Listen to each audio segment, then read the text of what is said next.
Welcome back to another episode of Cobra Kai Companion, and I am Peter. And sitting over there across me, he did not fall over and break this last batch, but his watch party. How you doing, sir? Same as always. Yeah. Not fall over. No, yes. Right, right. We no it's not the flipping of the script in the finale, the conclusion of the show is Johnny does not break a TV. I thought about that actually, and I guess so. The TVs were safe. And then I thought maybe there was like a pseudo like break because in part two, actually, the camera falls over. In So it almost Quan, looks yeah. like a break, like, and then Quan hits the ground. So like that's kind of like close, but not fully. It's a Yeah. little bit in a different way. Right. I did make a graphic showing all of the different broken TVs that included Quan and kind of Hmm. questioned, like I wasn't Hmm. sure, I Yeah. actually I did think that there would be one for the one last time. Um let's see here. For those that are tuning in, I don't think I even said what we're doing here. This is going to be like kind of a loose recap with Watch Party because our coverage of part two, I didn't get to talk to him until like well over a month after part two had come out. I had done Hmm. several interviews at that point, and I thought that maybe we can start off with his thoughts. That way we can get into some of that. And now that the show's over, there might be some more room to reach out to people for interviews rather than trying to get them all now while they're also doing press and there's still some more events coming up, cons and stuff like that. So Hmm. yeah, I think we are going to get through our coverage of part three sooner this time around. So uh let's start off with kind of the things that you expected going into watching part three and whether they happened or not. I don't want to call them disappointments or anything like that. I think, part three ended very, very well, as tight Hmm. as it can be. The pacing was great. That's something I haven't yet mentioned. I thought it was well paced. I didn't feel like anything meandered. I didn't think anything meandered in part two, but there was definitely some, I don't want to call them pacing issues in part one, but there were points where I'm like, man, there was a lot of frustration, right? We discussed that all in Hmm. part Hmm. one. Hmm. Um, but yeah, just kind of like going in, what were some things you were expecting? Going in. Yeah. Well, like, okay, so it's something John has been saying for a really long time. We want to try and land the ship. So that's kind of what I was looking for, is that kind of ultimate resolution to the show and tying up all the characters' storylines for sure. So that was something I think like just broadly I was looking for going in. And I think like, just even when we were going into season six, just wondering how is this all gonna finish? Like, how are we gonna wrap up the Sekai Taikai? That was kind of, I guess, what I was looking forward to. So I think like just my expectations were just not very specific about anything in like that, just as far as the show is going as a whole. I'm just thinking like, are they going to land the ship the way John kept saying, the tournament, and then obviously then the Carmen baby, they're going to get married, all of that too. So those were like the main points, I guess I was thinking, not really sure how it was going to play out.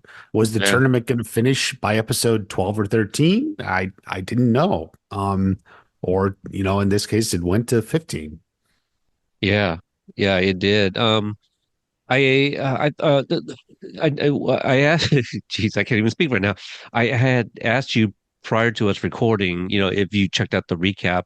One of the reasons I asked is because the word that I've been using a lot lately is like it's been a great bookend, to everything that we've seen. So I've been saying Mhm. bookend a lot, and I just thought, yeah, the show ended really well, and they had it in their minds. How do we get Johnny that All Valley victory, kind of do the Mhm. alternate 1984, so Mhm. I like that little meta, at the very end with that stinger of Jake and Jeremy, these two execs that are discussing alternate 1985, Back to the Future movie. So when that scene played out, I was like, Mhm. man, all those times John did the interviews like in the office, like the answer was just right above up in that Doc Brown painting, like drawing with that line skewed in the Oh. timeline in alternate 1985.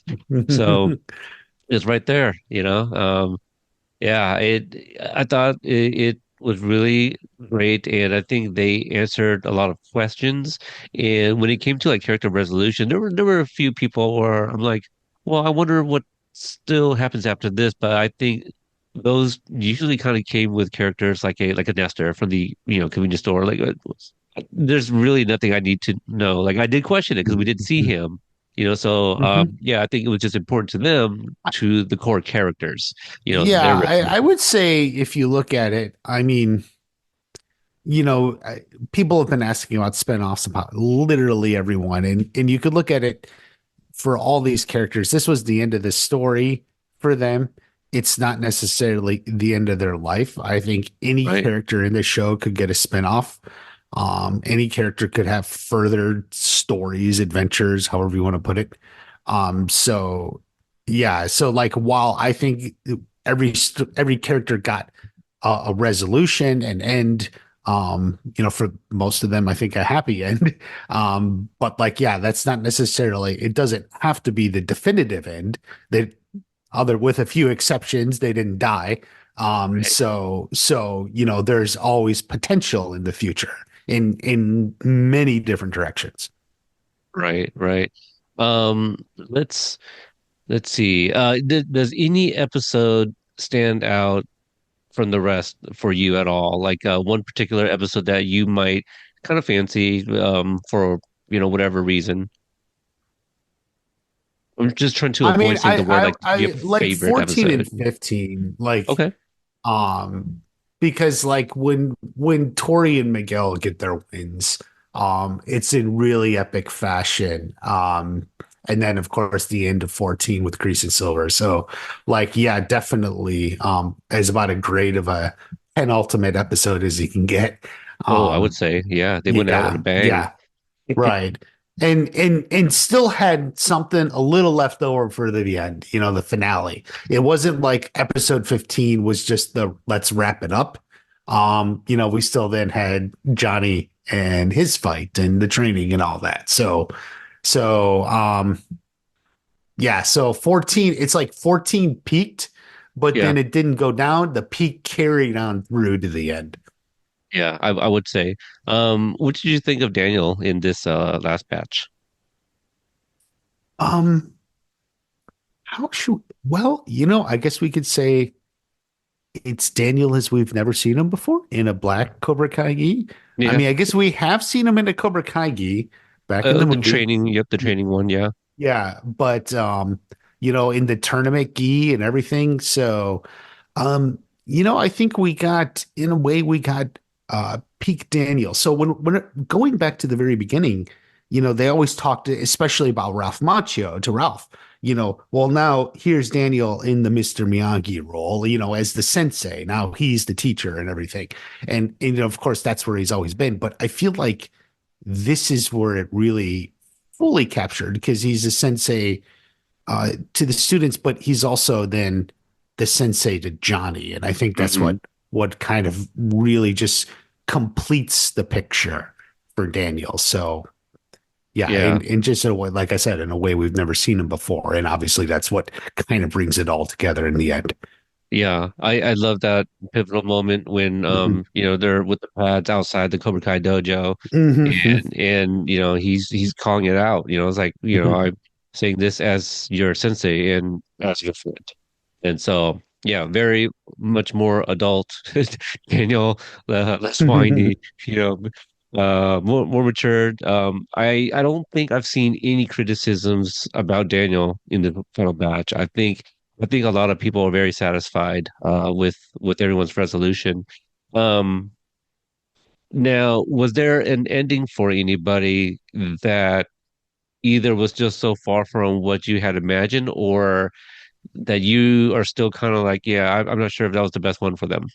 Well, sometimes when you do it, I do, a little bit in the prediction game. Sometimes you get like a little attached to your predictions or the things you don't think. Right.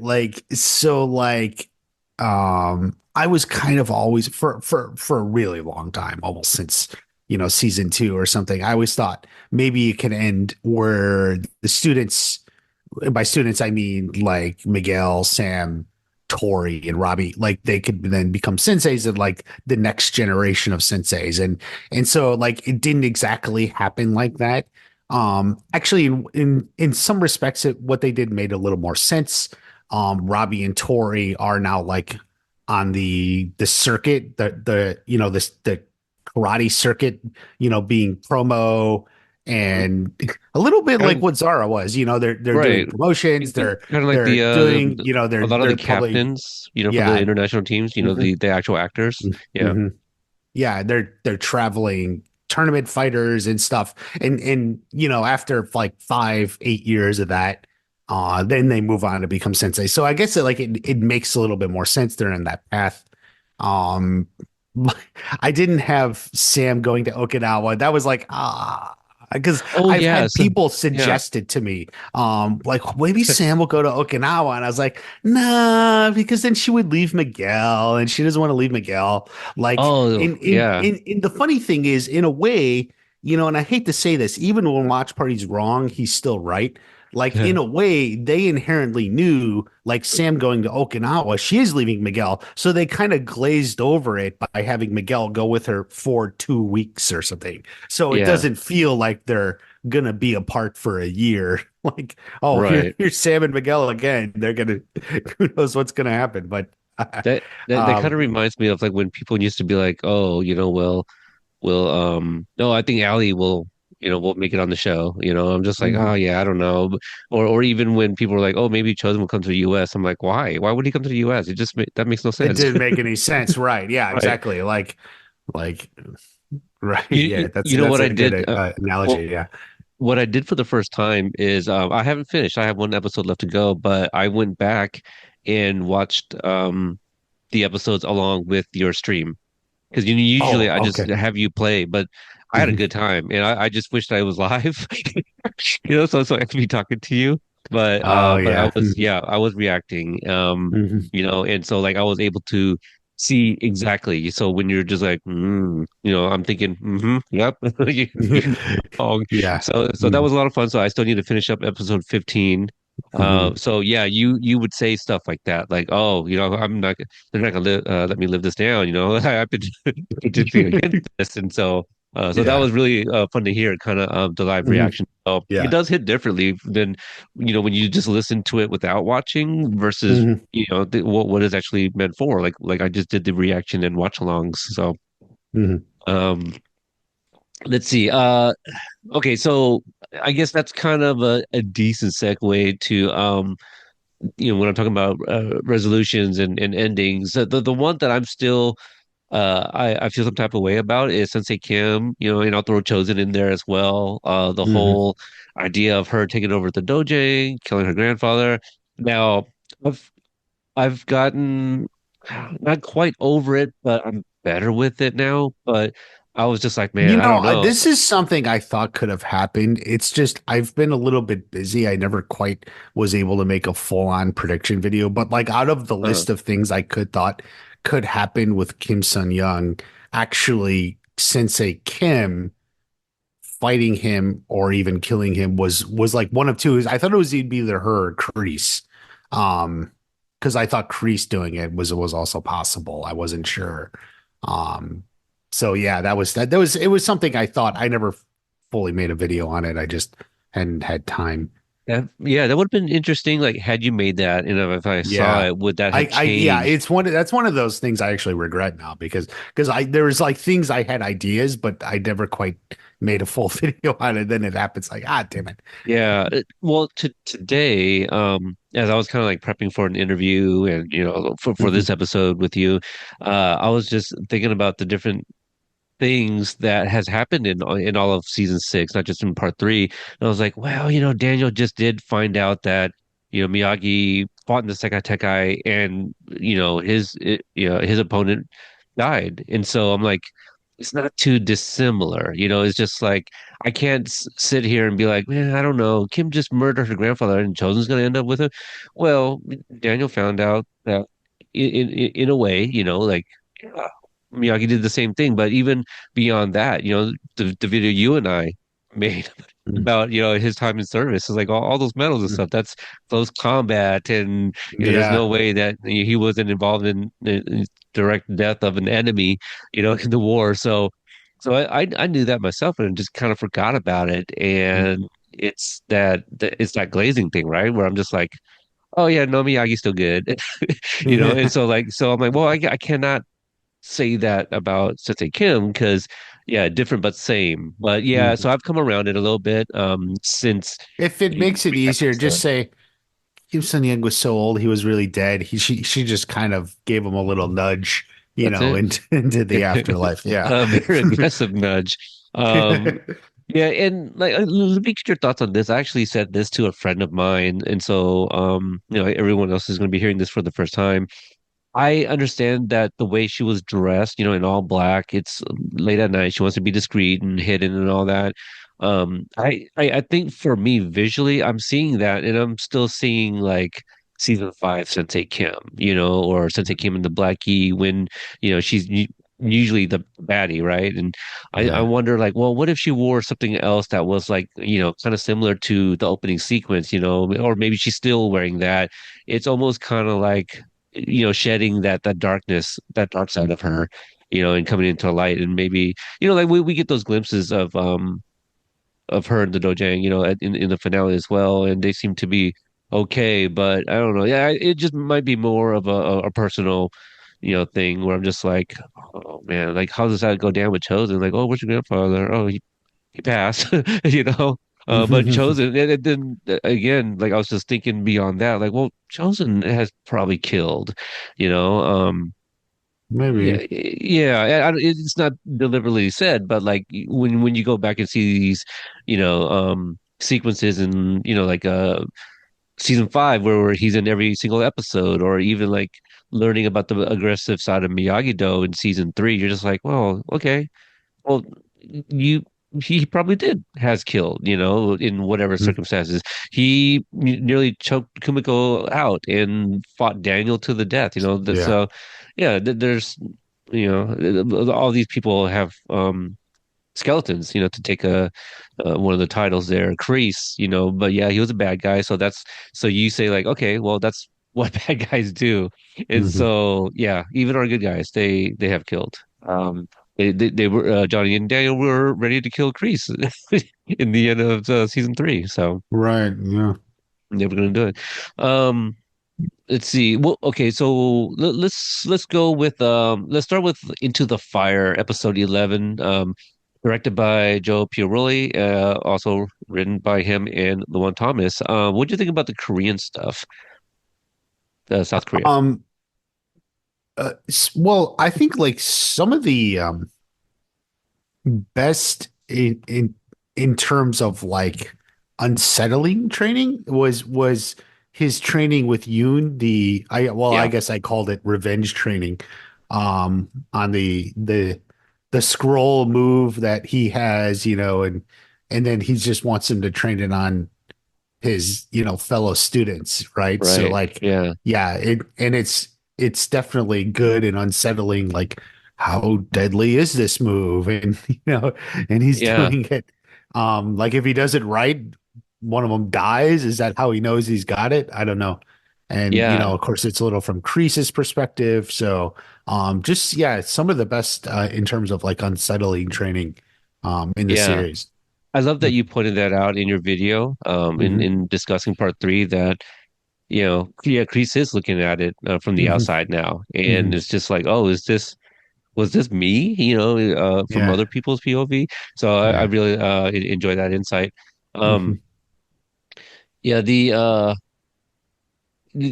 training was definitely like I think the most ruthless thing we've seen, because everything else Hmm. we've seen has been against like inanimate objects. The Right. punching dummy with Terry Silver in Karate Kid Part 3, and then Hmm. seeing that with the bricks for Tori in season 5. Hmm. All those where you're like, well, damn, that's pretty brutal, but it's, you're not having a student kick the other student's ass. It's definitely like the whole punishment thing, right? Like one of you failed, so all of you guys are gonna fail. So yeah, Hmm. that was really tough to put Yoon in that position. And I don't know if anything was filmed, but when Kreese told Sensei Kim or the Kims that he let Yoon go, I'm like, oh man, I really wish. Was Master Kim there? It doesn't matter. Kreese said it. When he said that he let Yoon go, I would have wished for like maybe a flashback, kind of like how they did with Chosen when he's like, "Oh yeah, I went to Okinawa," and then we saw a glimpse of that. Like maybe we could have seen, Hmm. that little flashback and the reverb and the dialogue, just like you should go, like something. They do all the great writing. I'm sure they'd find something very fitting, but Hmm. I would have liked to see that, just to kind of um to have put Yoon through something traumatic, with um his teammates, his brethren or whatever you want to call them. And he's probably been training them with them for several years. Yoon's family go back generations and all these things. And so like I wish maybe we could have got a little bit more just for Yoon there. Um the other stuff we saw in the valley, we got the cousin Ness, and I think you said that she was kind of the bright spot of that episode when you kind of did the little Oh, it's the uh the more lighthearted for sure. lighthearted. Okay, yeah. Yeah. Hmm.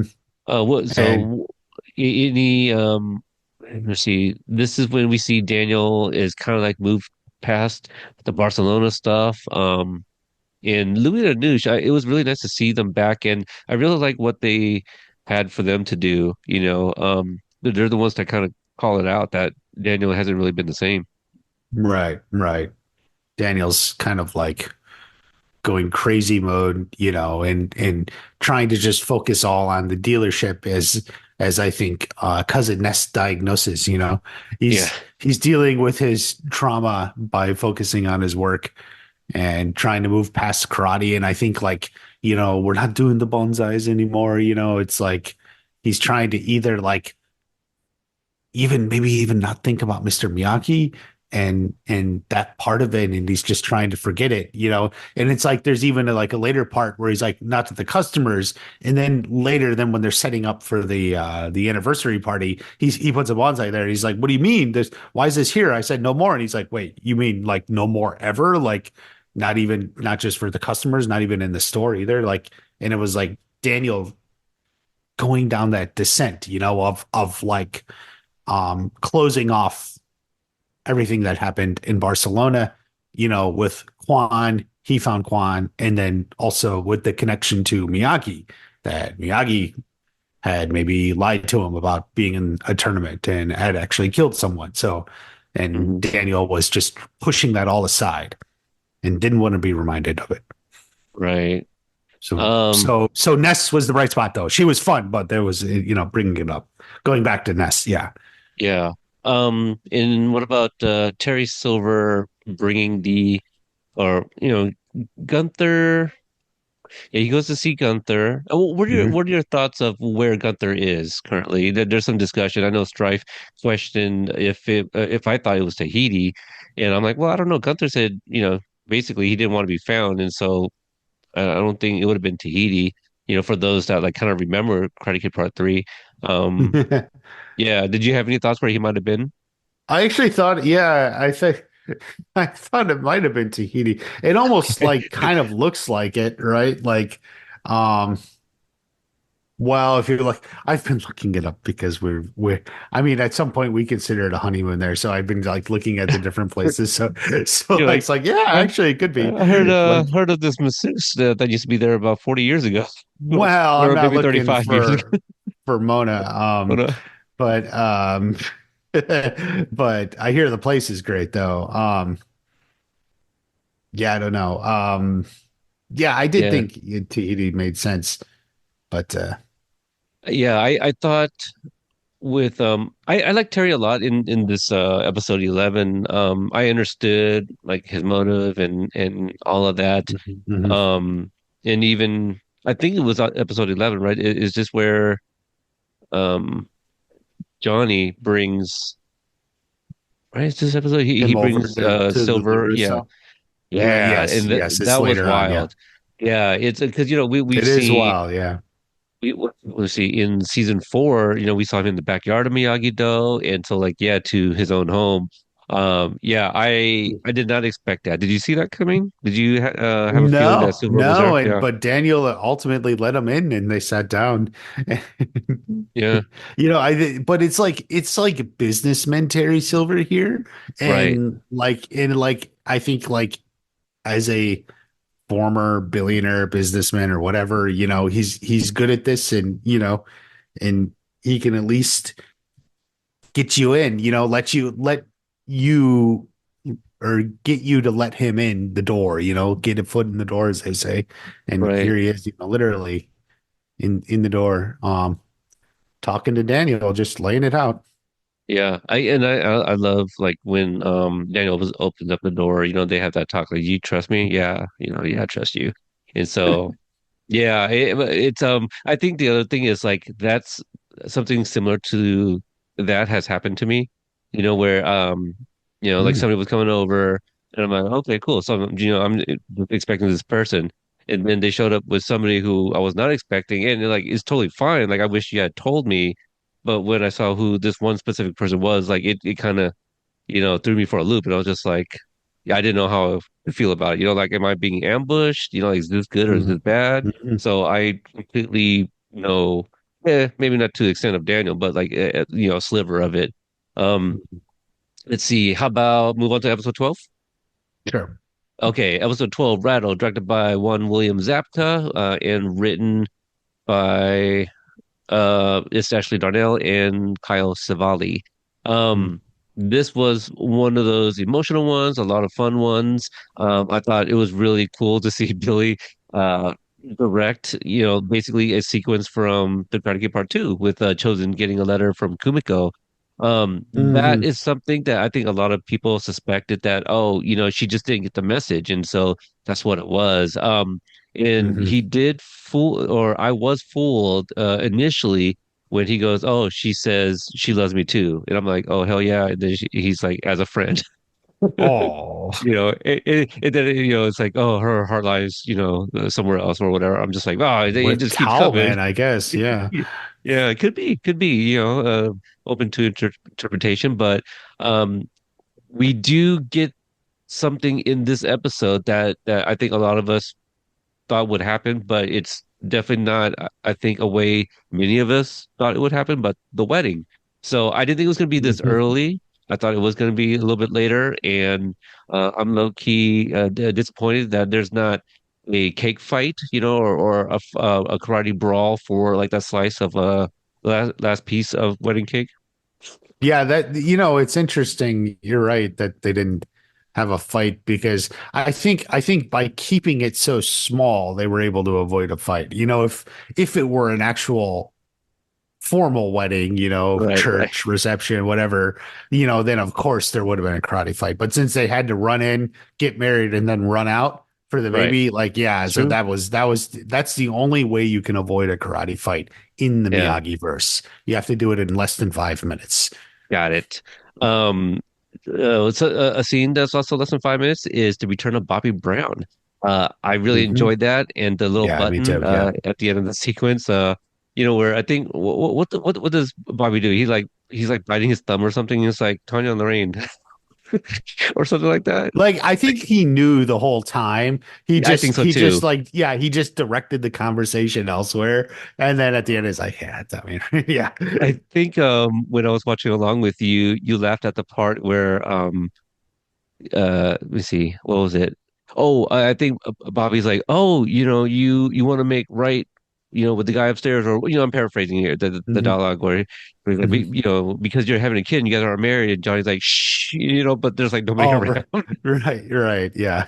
I just love that little touch, but yeah, pretty good stuff there with Bobby. I love that, Ron Thomas and Billy have been friends for, several decades, and it still plays out like they're friends, some of the physicality, the things that they do, kind of like Johnny, at some point doesn't he do kind of like one of those like, Billy karate fist? or I guess it might be a classic Johnny karate fist, to Bobby while they were like sitting down or something.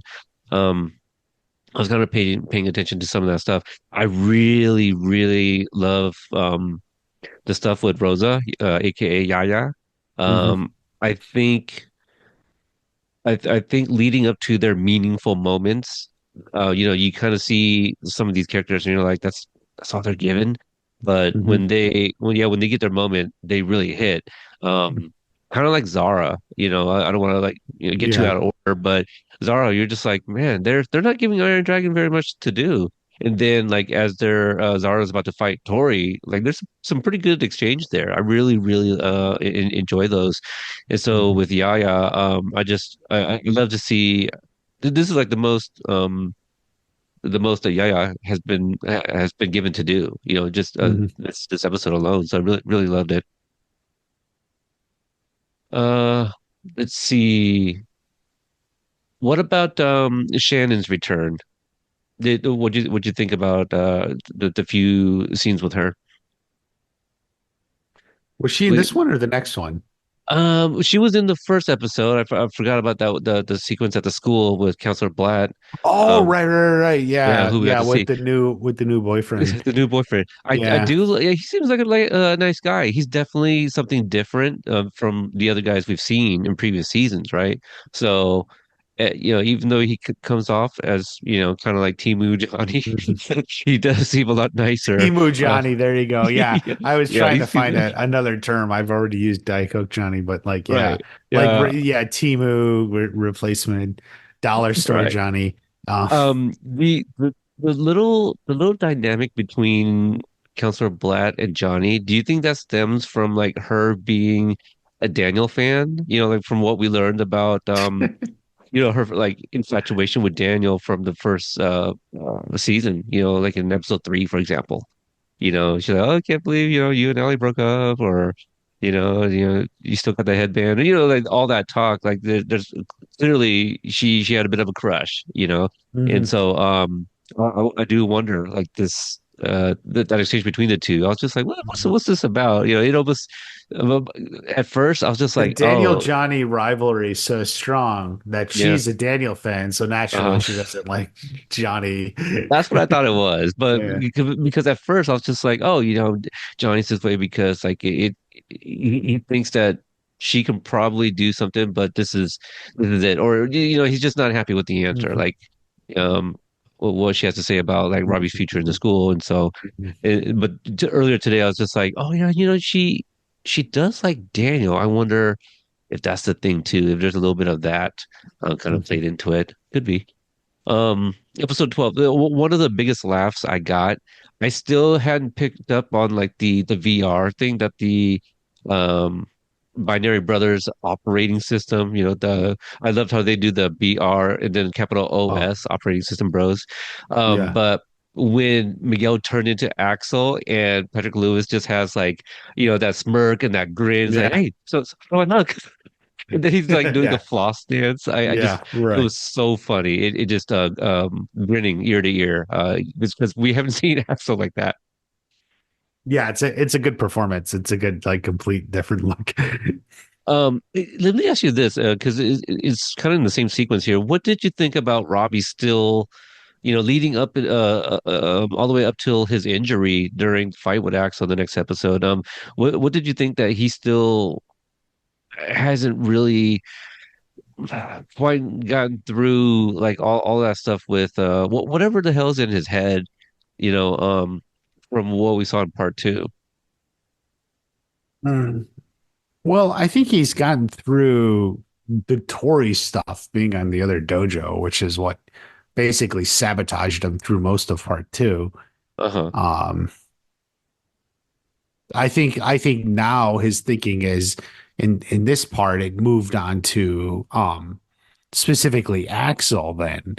Um just because he's now trying to it's sort of like the weight of what's in front of him now. Um because he's got to fight Axel who like hadn't lost a match or had a point scored on him and he's got to win by a lot, so Right. Yeah. I think Robbie's nerves now it's changed because now it's not Got it. like he's staring off at Tory, he's just trying to grasp what's in front of him. Right. That does make a lot more sense, and it's a Hmm. carryover. That Hmm. their whole uh you know fight or whatever. Um, Hmm. let's see. Now, I know you've said this before, especially during your live stream. The Sam. Let's see. Is there anything from Rattle? Because I think we could step into skeletons. I'm trying to think. Um, The wedding, or I guess the day. Well, I mentioned Rosa. I think this was also one of like Carmen's best episodes as well. Was this one? Just the mhm, proposal scene. I really enjoyed. yeah. Yeah, I thought Vanessa Mhm. just really knocked it out in this. Yeah, I mean the wedding scene was really fun to me and the thing. It's I cheered. In fact, I think Yes, yes, you you did. And even clapped. mentioned You that. clapped. Yeah. You Clapped. clapped. Yeah. Like I mean, I think that was just it was a clap for me. Yeah. You're Um, just happy for them. So I know you don't know titles and stuff like that. There was a song playing during Johnny's little montage, Johnny doing peak Johnny stuff. That was Mhm. Canon. Oh gosh, Canon Major in D or oh man, it's a song that we had played on a harp for our wedding. But it's a like quote unquote traditional wedding song that they would have. But apparently, I think this was actually Zach and Leo's arrangement because it's on the soundtrack as well. Oh. And Mhm. also, yeah, and also, I guess it was their version of "Take My Breath Away." The Top Gun song that they're playing in the hospital on the violins. Okay. Oh, So yeah, that's interesting. If you interview them, yeah, that would be interesting to look into. Like they actually did their own arrangements. right. I have Mhm. not listened to it yet, but Stripe the Warrior did interview them as well. He's been killing it with the interviews. Oh, good. Yeah, yeah, yeah. So he did speak with them. I'm gonna have to check that one out.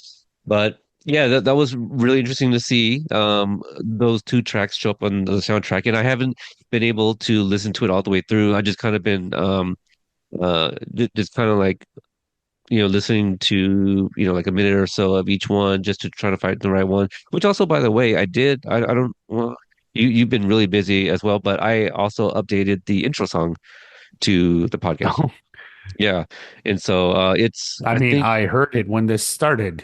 yes, Yeah. you did.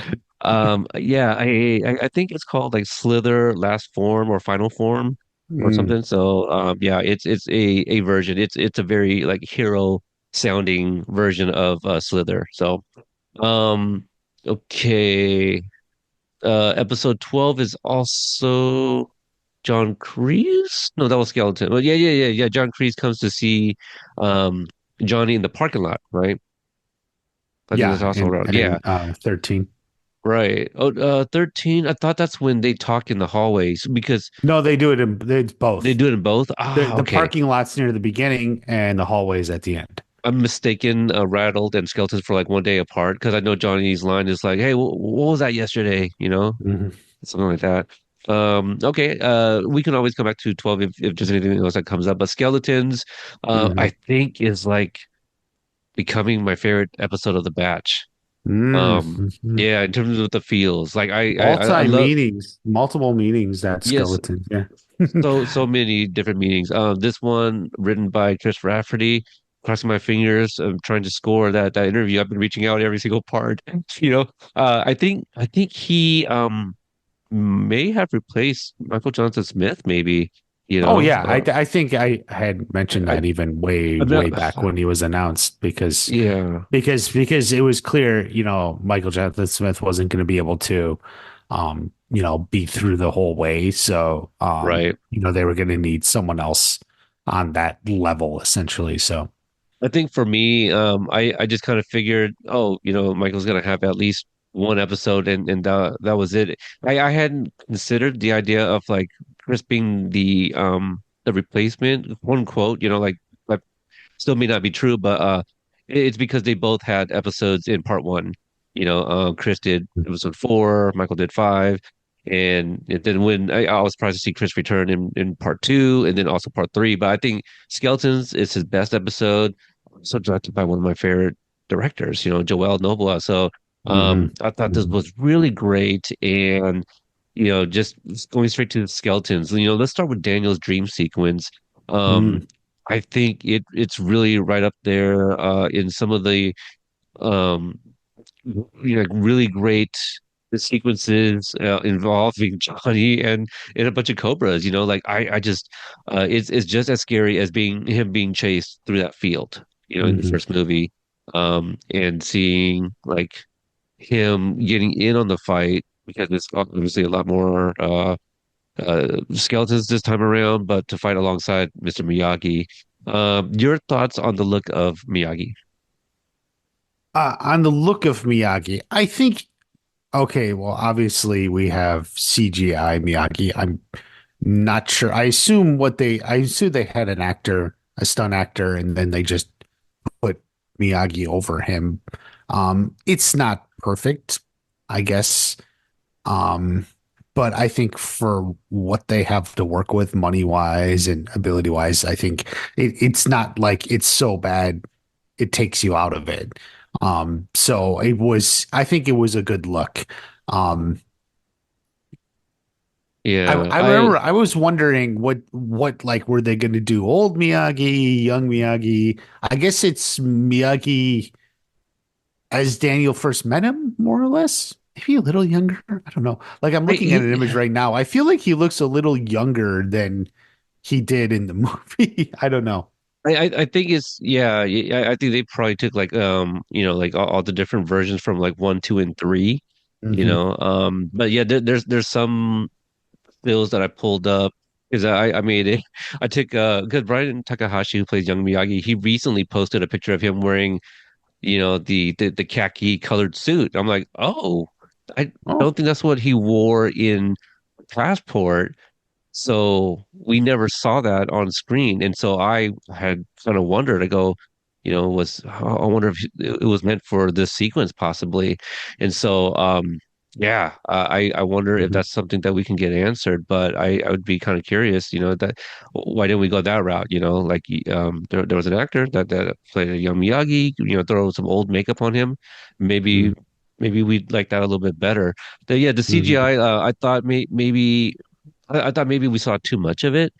Um, I mhm. think I would have Yeah, been that would be a way fine to with, put it. Yeah. yeah, I think I would have been fine with like, I think, so I assumed it was Don Lee, who's the fight choreographer. He also stood in for Master Kim in season five. And until they got that role cast. And so yeah, I figured it was him. And I think John did say it was him somewhere. Like I did see somewhere, maybe somebody said it, or maybe I read it. I think maybe it was an interview that I shared. Maybe Rolling Stones. Mm, They kind of talked about it, and said that it was, yeah, Don Lee. So I think that is confirmed. Um, I thought that it was still a great sequence nonetheless. mhm, Yeah, and I just love the look of it. I did the two images from that dream sequence and also Bad Eggs with Chosen running through the backyard, with all that fog. And so I'm just like, man, these are two like beautiful shots. mhm. So Yeah, I you got did really that one. That was a good one. Yeah. is a good one. The dialogue from Daniel to Miyagi, that got really emotional Mhm. as well.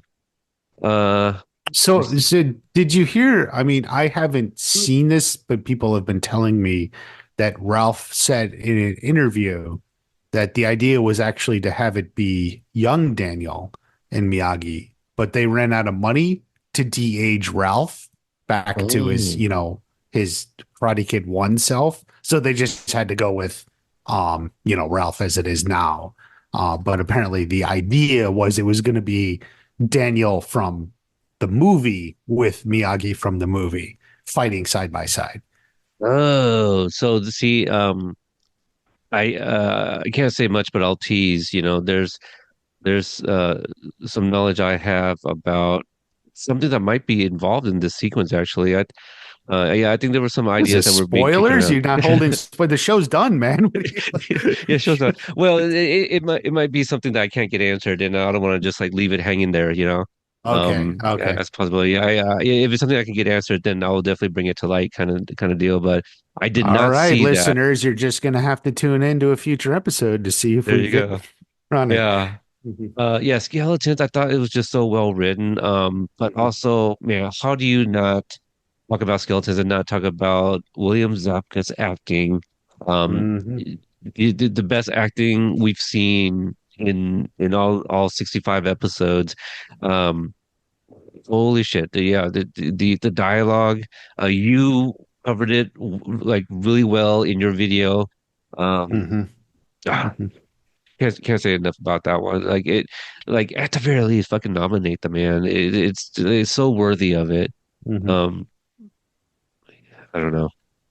Well, Yeah, it's something. well, I think one thing to look at it is, and I just talked about it, is it's sort of a scene or a part um or a storyline or a resolution that happens in two parts, and that's why you almost forgot where it was in the episode, because first we have the parking lot, and then later towards the end we have the hallway.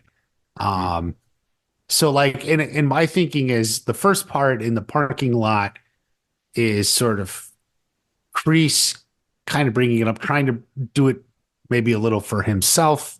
I did this, but at that time Johnny isn't able to process it or handle it. He's got stuff to do. They got, a tournament still. And then it's towards the end, maybe even the next day. I don't remember the timeline.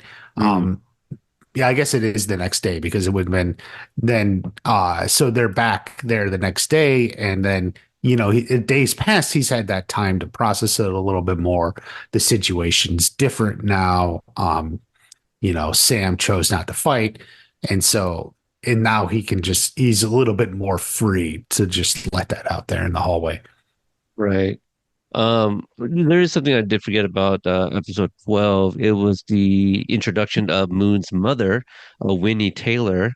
So Mhm. we got a last name there. Sage, we still haven't figured out brother or sister. I assume sister, and I know that at first you said brother, then you're like, well, sibling. We don't really Yeah, know, and they don't right. explicitly say. But yeah, Elizabeth Berkley. I still didn't look up her married name, but yeah, Jesse Spano for Saved by the Bell. I was like, wait, is that Elizabeth Berkley? So recognize her. Mhm. I've seen her just a few years ago, so like she still looks the same. Still looks Mhm. great.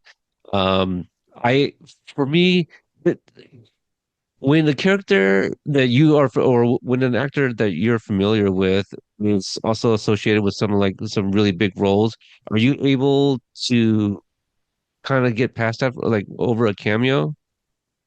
Um, Like for me, like usually, yeah, I mean, yeah, I think so. Usually, like it depends a little bit, because some actors like play the same character in every role, but sure, yeah, But if it's a good actor, like in doing a well written role, even if it's a cameo or something, yeah, I usually don't have a problem with that.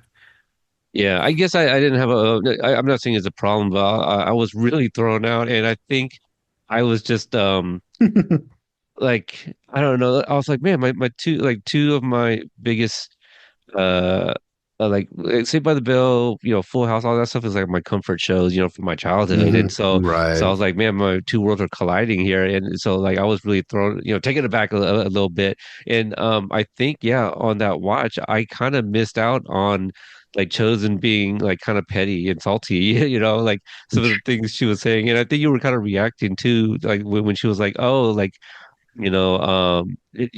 chosen means this, and he's like, oh, I did not know.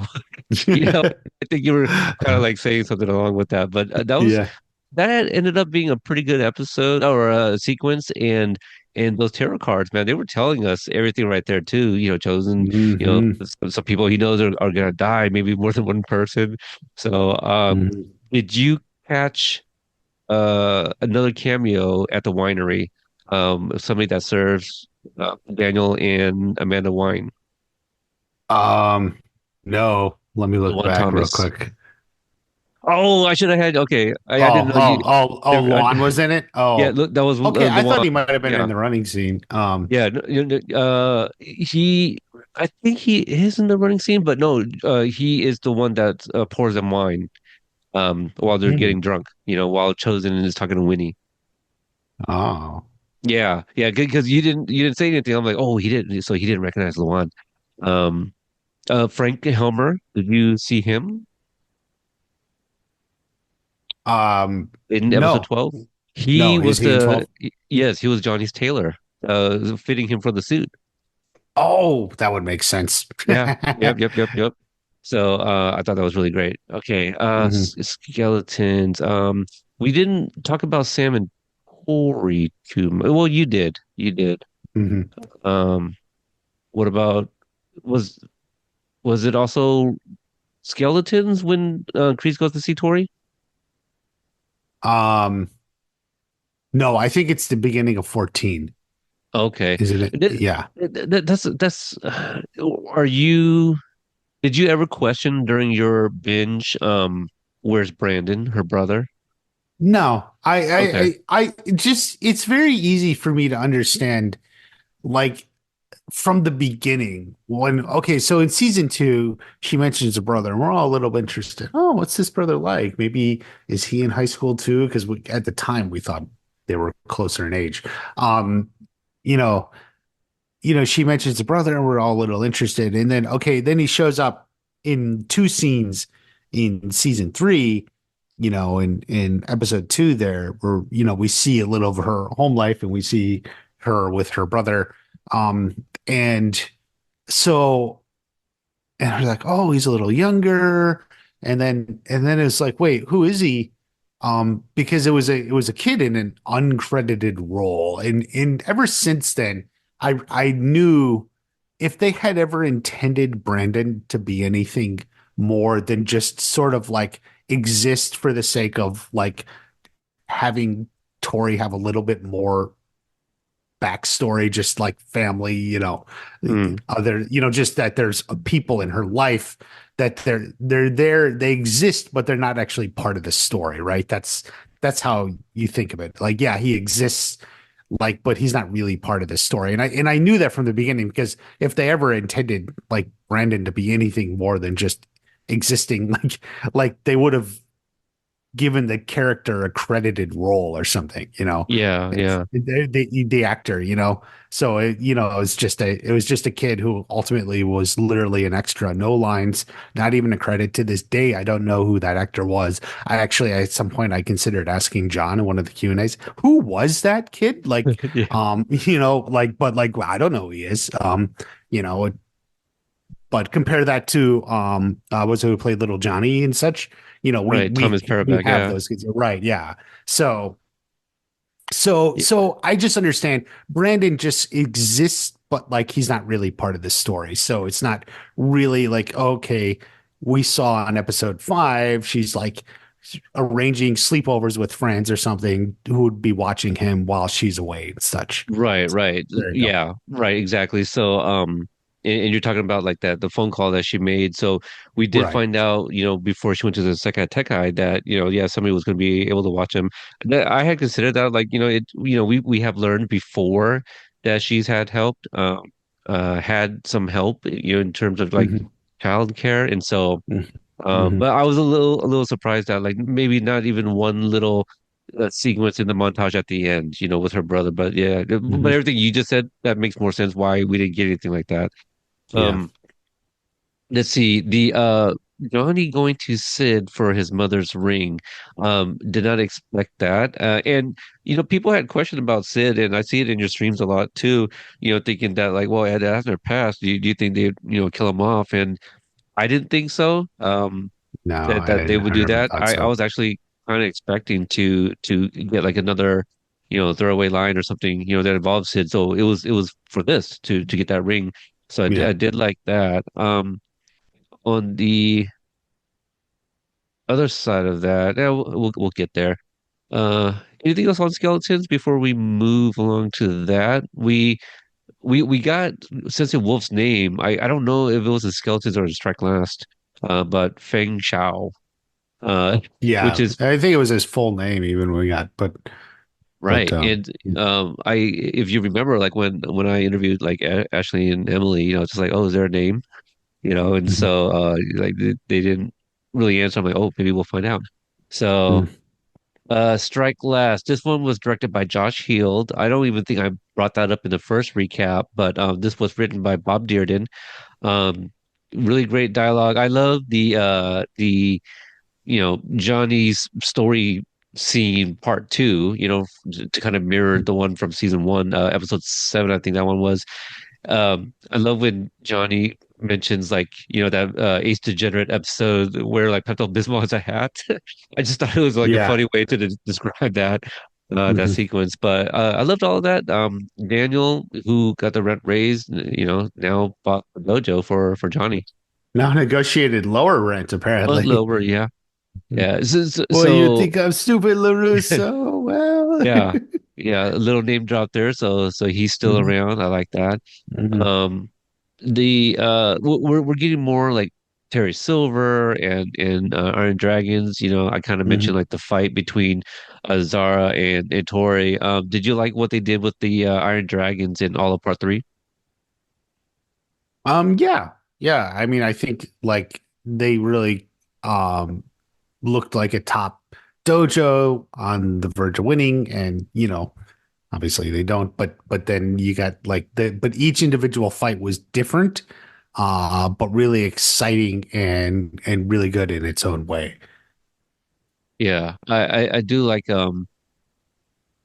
you just mentioned like that the fights look different or forgetting Mhm. your exact words, but it Mhm. it made me think about like the operating system that I mentioned. It was supposed to predict, it was AI, right? Like Yeah, it was supposed to right. predict Axel's moves and stuff, Yeah. and so Axel came out with some new stuff, and I think we saw Tori have some new moves when she fought Zara for sure. Mhm. Um, so I do like that, and when they give Axel like the nod and all that stuff, I really thought he was going to do the Shaolin Sunrise. Did you think that at I all? Like mean, I that would thought come that up? was what he was prepping. Yeah, because we Um, talked about that, right? or Like yeah. it's just going to come back, and I really thought it was Mhm. that it did. Mm. So yeah, No. Yeah. but who do you use that against? You're not going to do that to Johnny in this last match. Mhm. So that was wild. What did you think about I'm jumping ahead because I'm talking about Iron Dragons, but what do you think about Wolf bowing to, at least that's what appeared like to me, but bowing to Johnny before his exit? I think Wolf was upset, but he has just enough self-control, like to walk off the way you're supposed to. So, so I think I'm not sure. Eh, like Wolf is at least acknowledging he lost fairly, right? Yeah. So that's what you can get from that. Okay. Uh, I this is one of my favorite opening sequences as well. When we're getting like all the different shots, and I love how you were pointing out like, oh, logistically, or like that those two restaurants are nowhere near each other. Oh, Like the way it was cut, like. But I yeah. do like the sequence nonetheless. Hmm. The Johnny and Daniel in the yellow Ford, and I'm not familiar with that Really nice. that Yeah. song, that needle drop, but I really did enjoy it. I thought that was a good vibe, and all that. Um, I'm trying to think some of the big things that happened in. Is this where Miguel gets his victory? And 14. 14, right? Okay, Yeah. Yeah, yeah. both Tori and Miguel. Yeah, Tori and Right. Miguel. I you threw some sass at Sam when Miguel goes over to like her jacket. That he finds like that the note from like the program in Okinawa. It's like, oh yeah, yeah, of course, I bring that to like all the karate fights. I thought It's that was all- pretty funny. I mean, Yeah, come on. Like yeah. you, who doesn't get your admissions letters for college and overseas, tutoring for whatever overseas programs and immediately put it in your pocket and take it to the karate tournament? Well, we are talking about San Miguel here. I do believe Yeah. this couple in particular do Anything some. anything to cause drama, right? They do weird things. I mean, jumping to the end a little bit when Sam reveals that necklace. I'm like, well, I'm glad that Miguel picked it up, and that nobody had stolen it, in season Right. five. Hmm. Yeah, Yeah, season five. five. Yeah. Um, okay, well, we can kind of lump in X Degenerate episode 15. This one was actually written by TB3, John, Josh, and Hayden, Hmm. directed by Hayden and John. Um, it's, just a really great book into Ace Degenerate. Hmm. What was it that you said about part five and um like it's kind of on par with season one, like season one being like a perfect season. Um, did you say Um, like part three was kind of like the perfect ending to that? That it's kind yeah, of really up yeah. there. Part three, season six. It's like they're the bookends. Here, let me look it up. I have my script here. Uh, uh, Blah blah blah. yeah. The Ex But yeah, they're Degenerate like they're also, like the bookends. Oh, they're the bookends of greatness. They're the pillars. Its transformative story rests on. So there you go. So yeah, they're like the bookends of greatness. yeah, really quite enjoyed all of it, and I was surprised that there wasn't another like a you're the best version like for Johnny, like just something else for Johnny. But when that hit, I really did get excited. Like it Hmm. excited me. I had a big smile, Hmm. had the feels, and Yeah. also that running scene that really did something for me, just to see. And I Hmm. think it added a lot too to see children of some of the actors. If you know, you know, but also, yeah, the crew members that we kind of talked about in that one coverage where we just Hmm. kind of briefly went over. So, some of Hmm. those images or the footage that came out for the last trailer. Um, the let's see, um, this is where we learned about everybody else. The way it ended, I was just surprised. Well, maybe not so surprised because, like, okay, I was gonna bring up the Eagle Fang van, like that Johnny had moved on from that, but like, I mean, it's a van, it's functional, you know. But Yeah. I feel like he would have, upgraded, quote unquote, upgraded, and get something that's more updated and probably a lot more safer, after him going back to Little Stevie for that home. So I'm glad that that wrapped up. He's just Uh, got to go over to LaRusso's, lot and just take That's another true. car. Just take another one. Yeah. I do like how did he seem to be in charge of like other guys that are also like just blowing up balloons, or that was just like a task? Because you know how they were talking about like, oh, just give him like Robbie's old job or whatever. Oh, But right. Mhm. also that little bit of that thing that Billy did when when he was going on his what is it called, the test drive with Silver, and like he Mhm. walks out there, it's like, hey, where's my guy? And they're like, oh, over there. He's like, oh yeah. He turns around, gives like the two thumbs up, like high roller, or whatever. I thought that was really cool too, to kind of see like a different side of Johnny. Mhm. Yeah, it's something a little bit different. Uh, if you could think of anything else that you want to say about X Degenerate, I kind of wanted to give you a chance to kind of go through some details. You mentioned a video you made. It's a great video, but you said maybe like a fifth of the things that you wanted to say. So I wanted to kind of give you, like this episode basically to have you touch on anything else you wanted to touch on, and I'm sure you will in future videos as well. Yeah. But Yeah. I yeah. mean, like I was a fifth, like, well, just in the sort of review recap, whatever retrospective that I put out. Like I even realized like I didn't cover most of the characters. I mean, I mostly just covered Johnny, a little Daniel, and then like Miguel Tori, and then Three Silver. Like, but like, you know, didn't get Sam and Carmen, a lot of the other characters I haven't talked about, and definitely more plot lines. I didn't bring up the VR stuff or anything. Oh, wait a second, that's Bob Dearden and Joe in the bar behind Nestor Yes, and that's Lyle. correct. I Yep, just I just yep. had that up and I'm like, oh, there they are. Like I recognized Bob, and then I looked over next to him and it's like, oh, it's Joe. Um, um, Yeah, let's see. And I'm gonna pull up the feedback too. I solicited for feedback mhm. from the group to share their thoughts about this. Um, are you good with the explosion on the yacht with Kreese and Silver? Am I? I'm good. No. Um, I didn't know it was going to explode. I knew there was going to be a yacht. I had a Would you little have knowledge about preferred that, but I, their fate a little bit ambiguous? um, no, I think that's a good ending for both of them.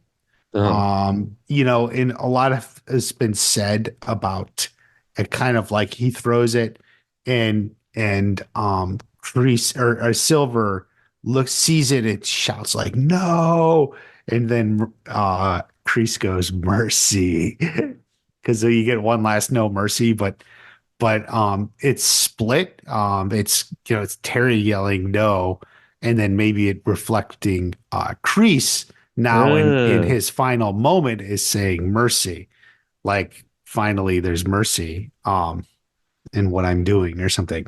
And so anyway, yeah. but I no, thought it I'm was yeah, fine with them dying. There's talk that maybe they filmed the scene that maybe Kreese was still alive, which is kind of cool. I like the idea. I was actually even kind of maybe predicting that. Like I was like, maybe Cobra Kai never dies, and like yeah.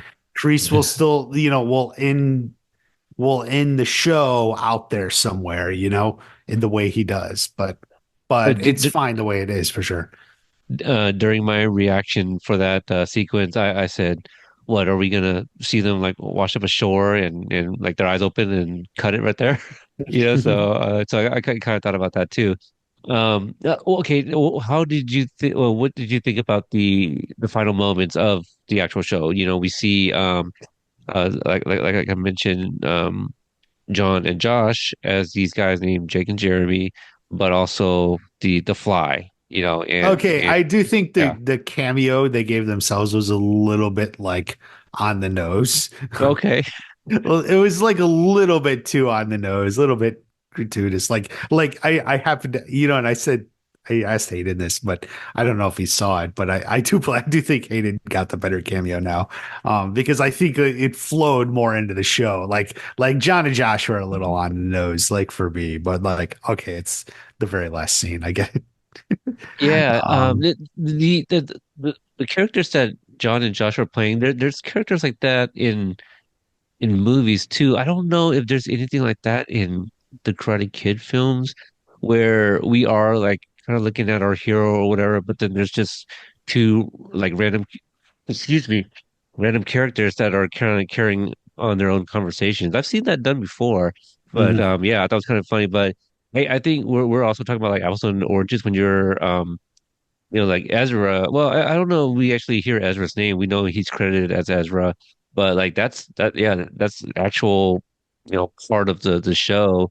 Yeah, Mhm. the John and Josh were just, excuse me, were just kind of. It was a little kind of like, what is going on here? Like I was almost like, are they playing themselves? Mhm. So I wasn't even sure until I saw that they yeah had different names.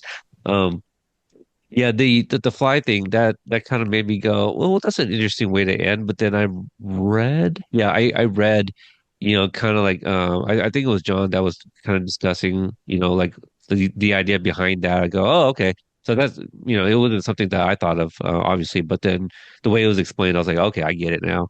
Um, but yeah, to have Johnny clap, well, Johnny's not going It's to the use the Johnny chopstick. way, Yeah, he did it yeah. the Johnny way. So We so saw him true to struggling. the last. We saw him struggle with sushi in season 4, so Mhm. I think that was a fitting way. Mhm. All right, so going to the group, the first feedback I got is from Jamie Lee. She says, "Why do you think they didn't bring Yoon back when Sensei Kim started her own dojo?" And that was actually just a question that she asked. Well, we kind of got Kreese saying that he let Yoon go. I don't know. Why do you think like I'll give you just a real answer. They probably didn't have the budget to bring the actor Daniel back. back? So Yeah. so just imagine he did come back. He was like he came around or Sensei Kim went after him then after, and asked him to come back. So just go ahead and imagine he came back. It's just, Or so you it happened take off screen. you know. we didn't see him in the finale of part one, right? That big That's true. epic Yeah. slow-mo, Yeah. and we think he was probably in the restroom, when the montage was going on, and There you go. that's it. Same spot. Um, Yeah. the next one comes from Randy C. He says, "There's no crying in karate, but there's definitely crying in Cobra Kai." Which also, speaking with Julia Macchio, that I guess there's a thing called Cobra Cry. Yeah, Um, I've heard that yeah. term. Yeah, I Oh, have know. you? Okay, new to Just me. thrown around. Yeah. Yeah. He continues, I think every episode in this last batch had at least one scene that brought me to tears.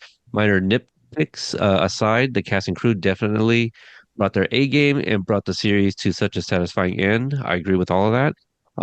He has only one question remaining for the big three. What's the next legacy property we can revive? Maybe that Back to the Future one teased at the end, or perhaps Goonies, since Variety has confirmed some momentum there. I think with the Goonies one, I think is more the momentum. Feel like they have somebody to pen it already as well. Mm, Maybe not so much the director, but yeah, I think that ball's already rolling. Um, right. yeah, but the Back to the Future one, they kind of mentioned something like about that like way early on.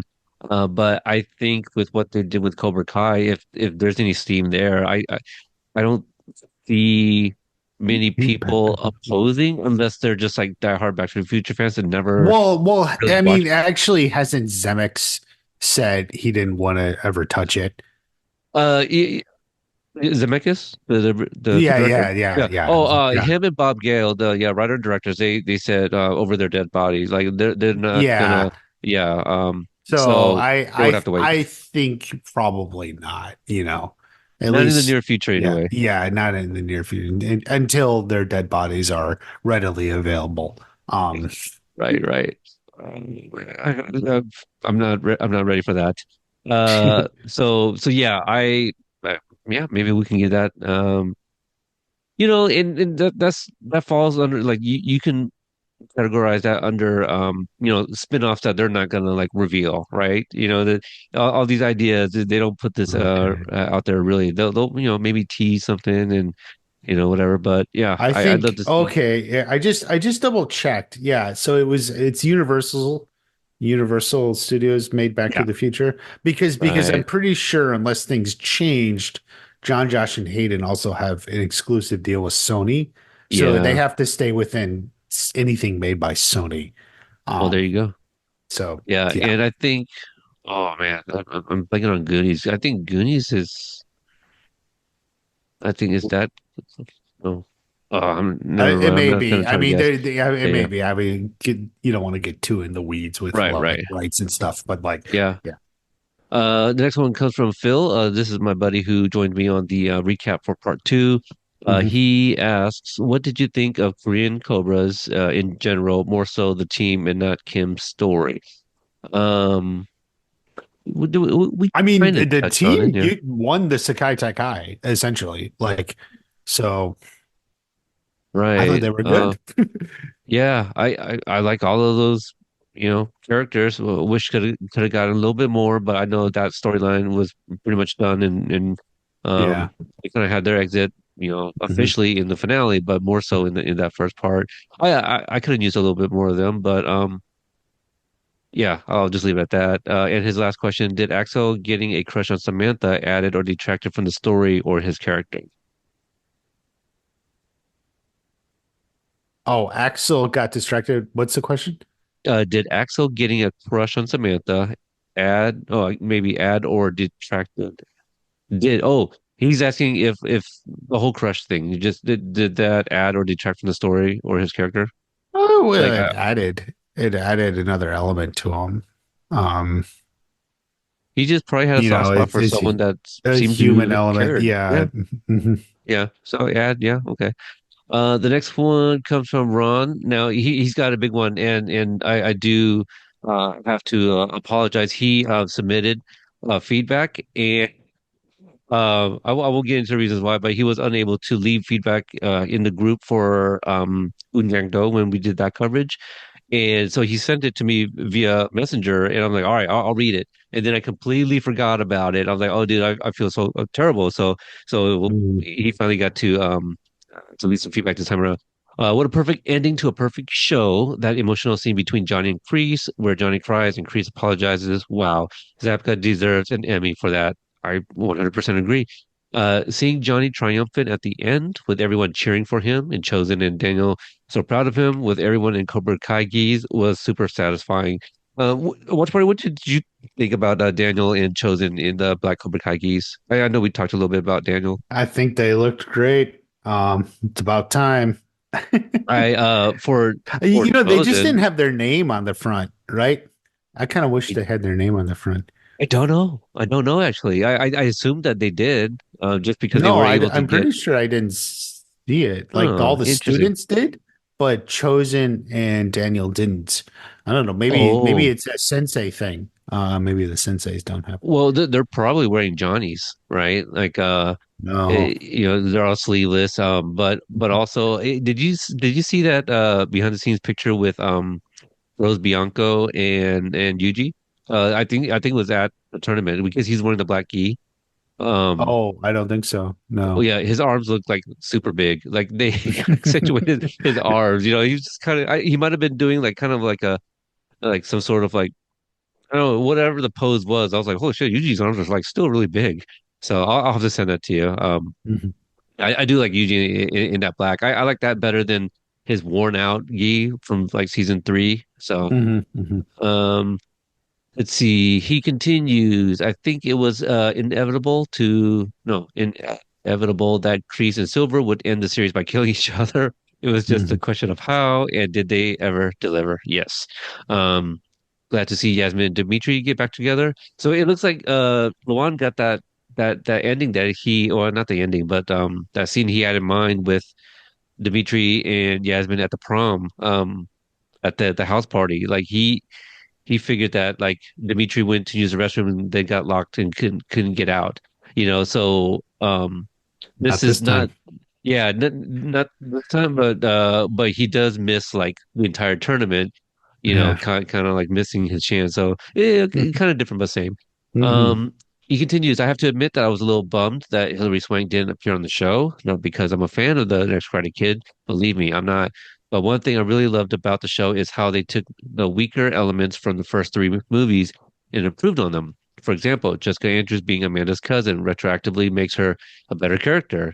In Karate Kid Mhm. 3, she was kind of Yeah. pointless, but knowing she's the one who introduced Daniel to his wife gives her more of a purpose in the overall story. I was looking forward to them doing the same kind of thing with Julie Pierce. Oh, well.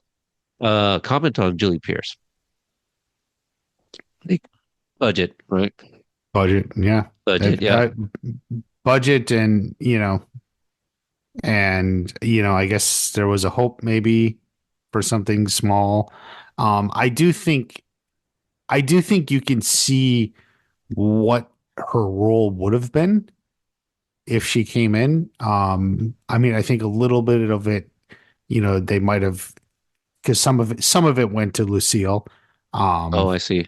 explaining the necklace, Oh, so they used her instead. Plus, also at the very end, the promoter, right? The yeah, karate Julia. promoter. Yeah, Uh-huh. she's like okay, I like you could consider just that. see like okay, we could just change one letter and make it Julie. Right. It's just like back and forth if she comes in or not. Yeah. I don't know. Yeah, but I think they were reaching out, but I guess, for whatever they could do, um, Hillary Swank, I guess, declined for that. So Right. Yeah, I'm it's a that's the one episode I haven't watched along with you yet, and so like I haven't heard your thoughts on that sequence, but I'm glad they wrapped that up. Mhm. The necklace and for it to be kind of the graduating gift, so I didn't expect that at all. Excuse me. He continues. Other thoughts. I'm not surprised Kumiko and Chosen didn't end up together. After all, he tried to kill her. Even though he's improved greatly as a person, in large part thanks to her, I think a woman choosing to be with a man who once tried to kill her, even if he's reformed, would send a bad message. So I like the way they handled it, though it would have been good to see Kumiko again, and I completely agree. I like all of that, what he said there. Hmm. Robbie and Tori getting those big contracts at the end was great. At first, I felt bad for Robbie that he never won a tournament, but that ending made up for it. I do like that ending for them better than I Hmm. do for Sam and Miguel. Like I've always felt that it was going to be amicable. Either way, if they break up or they continue, that it would Hmm. be fine. So like Yeah. it was Tori and Robbie. I wanted to see how they were going to handle that, and I think what they came up with was great. Um, let's see. Also, what happened to Tori's brother, who took care of him while Tori was out training and competing in tournaments? He was just a little kid. Tori said several times they have no other family. He just disappeared, though. Did they put him in foster care? What's up with that? We definitely touched on that for sure. Yeah. Next to last thought, I know we got an answer to the necklace mystery, but I would still really love to see a Young Miyagi spinoff. I'd watch a Binary Brothers Go to College show too, but I want Adventures of Young Miyagi show first, and 100% agree. P.S. Final thing I promised. Did anyone else catch the Back to the Future reference in the final scene of the final episode? Two of the show creators are sitting at the bar, and one is pitching the other an idea. He says it's set in Hill Valley, alternate 1985. All they need is Wilson, Thompson, and Zane on board. Then they also mentioned Crispin. Wilson is Tom Wilson. Thompson is Leah Thompson, who played Lorraine. Zane is Billy Zane. People forget Billy Zane was in Back to the Future as Match, one of Biff's gang members. Crispin, of course, is Crispin Glover, played George McFly. Come on, Big Three, no teases like that. And we kind of talked about that. Hmm. And the other thing is, Josh Hill actually worked with Crispin Glover on Hot Tub Time Machine. So there's also that connection. So Travis James, I know you're not great with names unless you see like the name and face, obviously. Travis James was Broham, the Oh, college guy. oh, Yeah, yeah. yeah, in Escoleto. So he chimes in.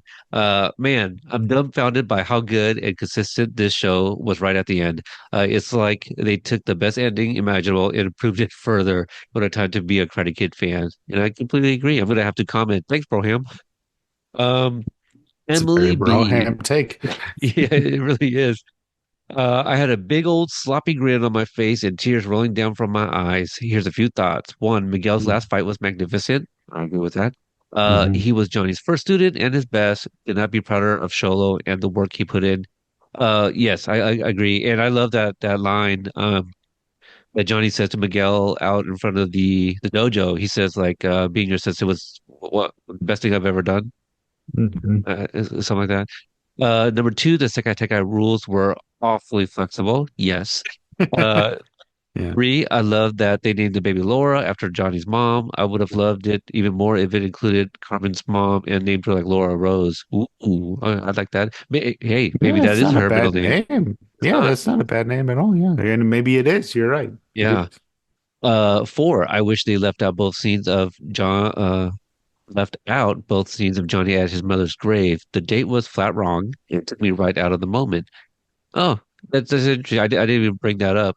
Um, Wait till you hear my review, my okay. recap, my live You're live. Okay, I'll go back and check on that that out. one because The I don't really have a strong opinion about it. What I do like about it is that it gave us a little bit more of the Applebee. Um, yeah, you did get a little bit more of that. Mhm. yeah. Let's see. She continues. Five. That being said, I was halfway expecting one more bow from most of the cast at Mr. Miyagi's grave, but perhaps that would have been too much. I think so. I think so. Six, one question for discussion: was season six, part two even necessary? I feel like you could watch part one and part three and have enough context to still wrap the series properly. Um, I mean, sure, you could skip episodes in every Mhm. season, maybe, and hey, the ending's still the same, but I Yeah, think there's a long way of getting there. The return of Terry Silver, the right. back and forth of the tournament, how people react to Tori going to Cobra Kai, and then ultimately the lead up to the death of Quan, which then sends especially Kreese down a different path. Right. And Mhm. this is much smaller than all those points you just made, but it Mhm. kind of also sets up like Chosen going to Sensei Kim later on, Mhm. Mhm. kind of their stuff. Yeah, yeah. Um, Right. let's see. Number seven, the final words from the series are "No Mercy" from Johnny. What a delightful, perfect coda to a delightful, perfect show. I thank Peter and Watch Party for all of the recaps and interviews. Love you, Mhm. companions. Thank you, Emily, for that. Thank you. Mhm. Yeah.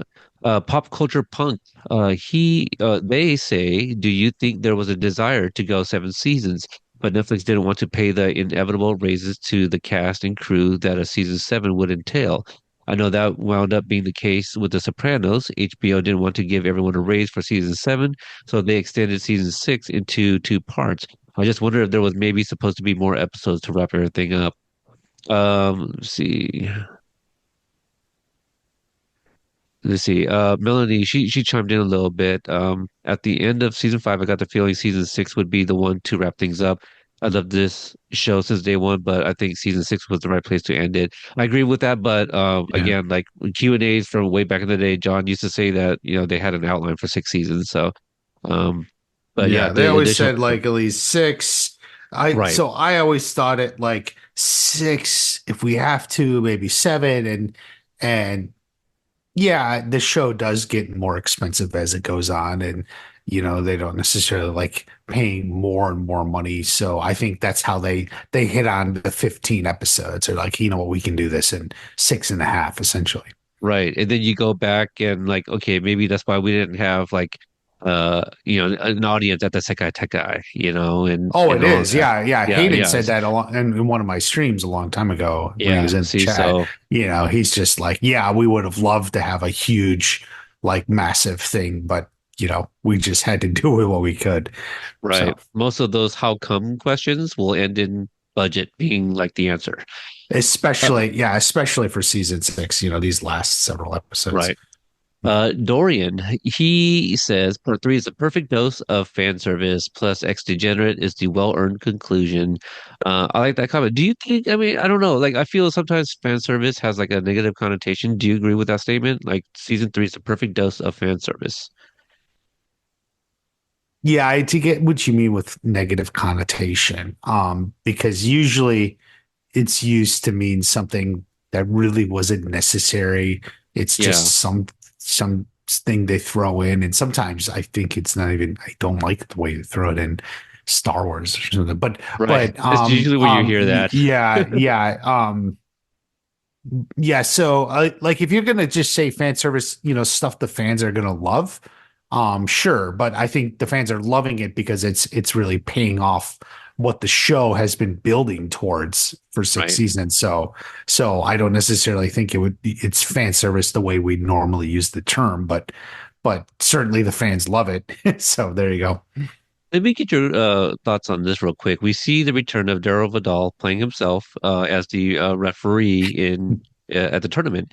Um, in the episode 11, we in episode 11, Terry Silver told Daniel like, you can pick the refs and blah blah blah blah blah. Do you think Daniel picked Daryl Vidal? Oh yeah, 100%.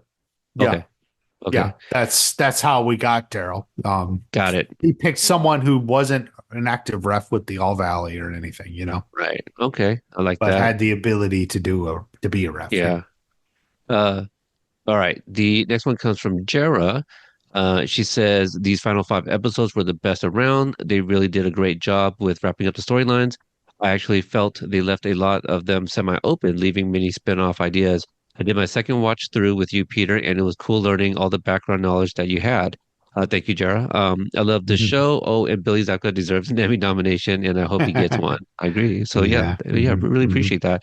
So yeah, I might do some of the maybe I'll do the reaction stuff, after like all of our coverages, if people kind of like that, adding in the little fun trivia. JS, he says, I had a feeling ever since episode one of season six that Johnny was gonna take back Cobra Kai when he had that conversation with Stingray. I just had a feeling that there was more importance to that scene. I agree. I always think back hmm to that too. We see Yeah. Stingray at the end. I'll say my feedback for the individual episodes, but I will say Kreese's redemption arc was my favorite. A lot of people like it. A lot of people like it. Yeah, it Next one worked for comes, Lundy. Yeah. yeah. Next one comes from Pialani. I have so many thoughts, but here are three. I was so happy to see Sensei Daryl Vidal have a featured role. Episode 13 needs to win all the Emmys. William Zabka also deserves all the flowers and awards for all of part three. Mhm. And this quote, I think I like Daniel in a black key. Oh, me too, Oh. Amanda. Me too, in all caps. And the very end, in response to a podcast from part two coverage, yes, watch party. I have a crush on Hayden. When we talked about, I think it was episode 9, yeah. Yeah. Jose, he comes in and says there are unanswered questions about Miyagi still out there that lead me to believe that the answers are intended for Miyagi prequel spinoff. Of Mhm. all the spin-off projects mentioned, this is the one that seems most likely and doable since Brian Takahashi was cast to play him in those flashback sequences. The different identity, helping his friend in the boxing gym, his participation in the Sekai Tekai. I do Mhm. not want this to be answered in the Karate Kid Legends movie and don't want a show about Miyagi before he left Okinawa, but wouldn't mind seeing flashbacks of that in a post-war show in the style of Kwai Chang Caine, recalling his days at the Shaolin Temple as Grasshopper in the show Kung Fu as he wanders throughout the U.S. My own questions about Part 3 in general. Did Kreese kill Dennis before the explosion? Do we know that Silver was dying from? Or what Silver was dying from? My guess is he got some kind of cancer from the chemicals from Dynatox, a karmic malady. Also, I wonder if the number one rule about Miyagi-Do was really from the family tradition or a rule Miyagi himself created after being part of the Sekai Tekai where he killed his opponent. The moves Miyagi didn't teach Daniel make me wonder if Miyagi removed them from his repertoire because of what happened at the Sekai Tekai. Also, who won the tournament when he competed? Chosen did seem surprised that Daniel didn't know the moves. Yeah, a lot to unpack there, and I don't. We currently don't have the time to go through all of that, but I think your guess is as good as anyone's. You know, it's left kind of open for possible spin-offs. You know, and that goes for all the characters. Yeah. Christy, she says, I really enjoyed season six, part three, and the season as a whole. It was great to see Daryl Vidal come back. I was happy to have Ron Thomas back as Bobby to officiate Johnny's wedding. But why couldn't we have Tony back as Jimmy for the wedding, or either of them there to support Johnny at this Sekai Tekai Sensei match? AI Miyagi is creepy. I liked the Johnny and Kreese scene and how Kreese's redemption was handled. Thank you, Christy, for all that. Tony O'Dell, I'm not sure. You know, maybe scheduling It's the conflict. same. It's money. You It's think money. so? It's Yeah. yeah. I think it's all Oh no, money. geez. I Okay. mean, Hayden said, and this is very obvious in the watching on the fight on the TV where we have Lyle Nestor, they had planned for a lot more characters via cameos to be watching the fight on TV, and I think they could have and would have you can almost imagine it was intended to have way more than just like Lyle Nestor. You could Right, have had right. Bobby and Jemmy watching. Like I was imagining Counselor Blatt and her sister watching with Allie, Yeah. like the No, that'd be three of great. them Yeah. together. Yeah, that would have Yeah. been a great one. Um, I would have liked yeah, again, you know, I mentioned it before, like Kyler, you know, one last time, like, oh yeah, yeah, I showed that, yeah. I Kyler and showed him those Brooks moves. at the Yeah. yeah. I taught him that, and Zakarian, like this is the guy who writes from me. Yeah. Like you could have just brought in a ton of cameos, but Right. they just ran out of money. And between the two characters, you know, like Bobby Brown officiating the wedding, like that makes sense, you know. So Right, I right. totally kind of get that decision. Would have loved to see all the OG Cobras back for sure, you know. Mhm. And that wraps it up for you know, the feedback this episode. Watch Party, thanks again for staying up ungodly hours to do this for our listeners, you know. Mhm. But it was great to hear your thoughts, and I won't do it tonight. Probably tomorrow. I definitely want to go finish that final episode with yours. And Bree, you know, she's kind of doing hers as well, and I believe she also plans to finish up her part three, or start and finish her part three binge tomorrow night. So we'll see. That makes Um, uh, sense. Good for her. all right, you guys know where to find us. Thank you guys for tuning into this as we prepare for our landing of our ship of the Mhm. hovering Cobra Kai. But you know, they say Cobra Kai never dies. We have plenty of episodes we can do a bunch of those top five, amend some of those episodes, Hmm. and things like that. So, all right, thank you guys, and we'll catch you guys next time.